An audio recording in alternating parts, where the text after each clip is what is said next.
Even Iraq has denied that it had anything to do, the targets had anything to do with Israel. But you see, we have seen increasing belligerence by Iran over the last fortnight, targeting Syria, targeting the Kurdish areas north of Iraq, and in fact, yesterday targeting even some terror sanctuaries in Pakistan. In fact, the drones that hit an Indian merchant vessel right inside Indian economic zone, Indian exclusive economic zone about fortnight back. The ammunition had origins in Iran, and our foreign minister, external affairs minister, has gone to Tehran and done some plain speaking about that.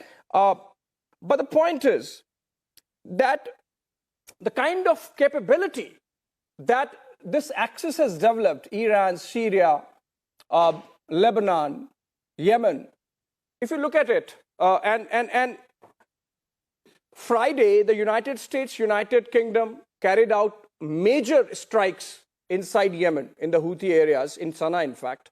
28 locations, 60 missiles shot.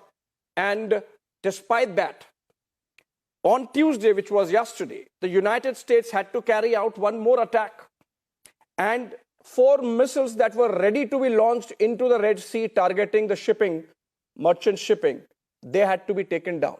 It gives you an idea of the kind of capacity that Iran has perhaps developed, Professor Joseph, over the last few years, or perhaps a decade and a half, and which is coming into play. So obviously, if this cycle of action and reaction continues, that's what I am worrying about and being a little provocative. Can it lead to a larger conflagration? The answer, of course, it's always a possible. But we have to, in order to assess that properly, we have to understand what are Iran's motives. Not just its capabilities, which you correctly point to. It has these destabilizing proxies across the Middle East. It has the Houthis there in Yemen, and there are reports that there are senior Iranian commanders on the ground in Yemen advising. So much for the concept that the Houthis operate just on their own. And of course, their capabilities are there. And everyone knows and everyone expected that the Houthis will continue to launch these strikes. The U.S. and the U.K. and its partners in the region, no one predicted that, immediately this first strikes were going to stop them. They have portable capabilities, and they'll continue, and the U.S. and the U.K. and its partners will continue to respond. And ultimately, that's going to be a question for Iran and the Houthis to decide, because they put themselves at risk, because the Houthis do not completely control Yemen. So that's first. So yes, you're right. Iran has its proxies there in Yemen. And wait, let me quickly come to it. The key one, the key proxy, and this is the problem for Iran. It's actually a problem, is Iran's main proxy in the Middle East is Hezbollah in Lebanon. And yet, that is a serious problem for Iran. Why? Because we see Hezbollah doing almost nothing, just engaging in tit-for-tat shots across the border with Israel, but doing next to nothing while the Israeli Defense Forces are at their most vulnerable. They're deployed in Gaza.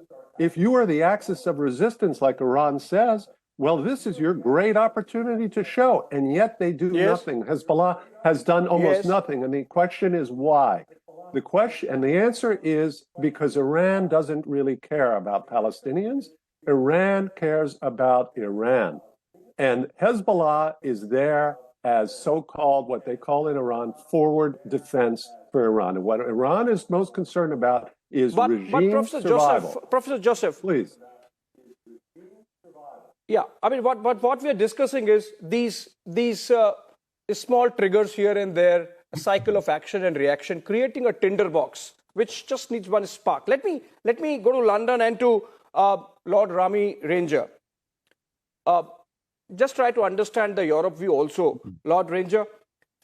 President Putin, I think just day before yesterday, has said, and I just quote, exact quote, as for this negotiation process, the attempt to induce us to give up what we conquered over the past year and a half, well, it's impossible. Those who rule in Ukraine, the Western elites, everybody knows it.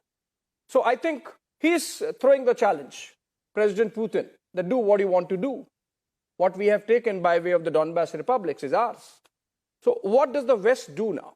I mean, you have had NATO expansion from 12 members originally to 16 in 1999 when the post-Soviet era began, to 26 in 2005, to 28 in 2010, to 30 in 2020 and 31 now. So obviously, President Putin can say, if this provocation continues, this eastward expansion of NATO, I am not going to relent. So where does it end?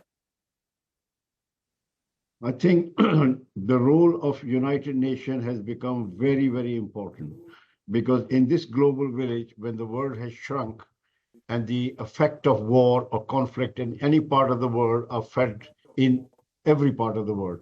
So therefore, it is in the interest of everyone that we should minimize these conflicts wherever they take place. First of all, we need to outlaw terrorists and terrorism in any shape and form. Any country which harbors terrorists and supports terrorists should be isolated, not by just one country, two countries, but by the entire United Nations. I think United Nations has to be strengthened and has to be brought forward, because when the two groups are fighting with each other, the easiest reaction is to join one group or the other. But that just escalates the problem, and then it does not solve the problem we really want to solve. Therefore, a United Nations is supposed to be an independent peace broker. Is it little misplaced hope, Lord Ranger? Sorry to be interjecting, but is it really a misplaced hope that the United Nations would do anything? I think look at any theater, any geography, they have woefully failed. But you know, we have to give some teeth to United Nations, because if United Nations decide with the majority members for something or the other, and that will have a lot of gravitas rather than just two people deciding who are locked in dispute. So my appeal to people is that we have to change our approach to conflict. We have to diffuse those conflicts wherever they take place. We have to have a body which goes out to bring reconciliation, bring peace, rather than just adding fuel to fire. So there are no winner in war. There are people, real people are involved and near suffering. Look at the Ukraine war, how it has brought misery to poor people. Their food prices have gone through the roof, their fuel prices have gone through the roof, the cost of living. So therefore, what happens in one corner of the world has direct impact on the poor nations. So therefore, I think if there is a United Nations there, we have to empower, we have to give them new powers so they can really be robust sanction against the rogue state which flout international laws. And so therefore, my appeal is that we should have more bodies who go out, who travel to the troubled spots of the world and sit down with this leader and explain to them that they will have a lot more. Look at the state of Yemen now. People have no medicine, no water, no food. True. Please complete your sentence. Sorry. Yeah. So therefore, somebody, a group of people, group of nations have to go and talk to the Houthis, talk to Iran, talk to that their methods will never succeed. They will never be able to achieve their objectives. All they will do is to increase the suffering of their people. And the history is littered with those leaders who made wrong judgment and brought catastrophe to their own people. Obviously, Lord Ranger, I think what you're suggesting is that the United Nations Security Council needs more teeth. Maybe it needs to be broad-based, includes in countries like India, Germany, Japan, Brazil, maybe, South Africa. And of course, the barest minimum is that we should be able to come to a common definition of what constitutes terrorism.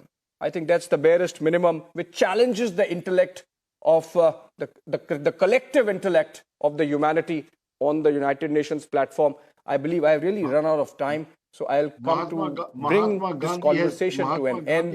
Thank you so much, everyone. Mahatma Gandhi has given us the way forward, how to negotiate for freedom. There is no need to have violence. If your cause is strong, the people will rally and you will become a force where people will not be able to ignore.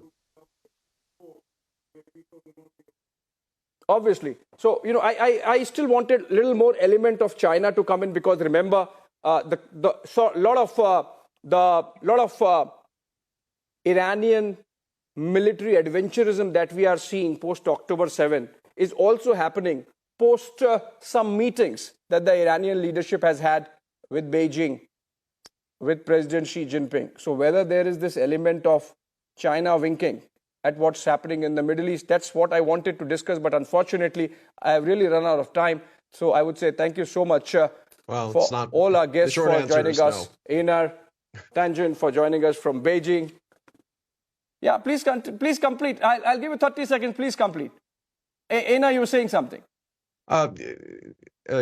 China has no interest in further world disorder. They need to bring in resources and export finished goods in order for their economy to work. So this idea that they're trying to spread bullets and bombs the way the United States is, or that they're somehow involved in something as horrible as Gaza, as the U.S. is absolutely ridiculous. Yes, terrorism should be punished, but I don't think the world is ready for a government that dictates what's going to happen in their country. Okay, China commits mass oppression of Uyghurs. China commits mass oppression of Uyghurs. I will leave it. And that's a fact. We'll have to discuss China sometime. We'll have to discuss China sometime. China is clearly the elephant in the room. So sorry I've run out of time. Thank you so much, Einar Tangent, joining us from Beijing, Professor Joseph joining us from Washington, D.C., and of course, Lord Rami Ranger for London. We had a fantastic conversation. It is a provocative thought whether we are close to World War III. Hopefully we are not, but then it's a tinderbox situation from Europe to Middle East to the Indo-Pacific, and hope better sense prevails. On that note, thank you so much, friends, for joining us.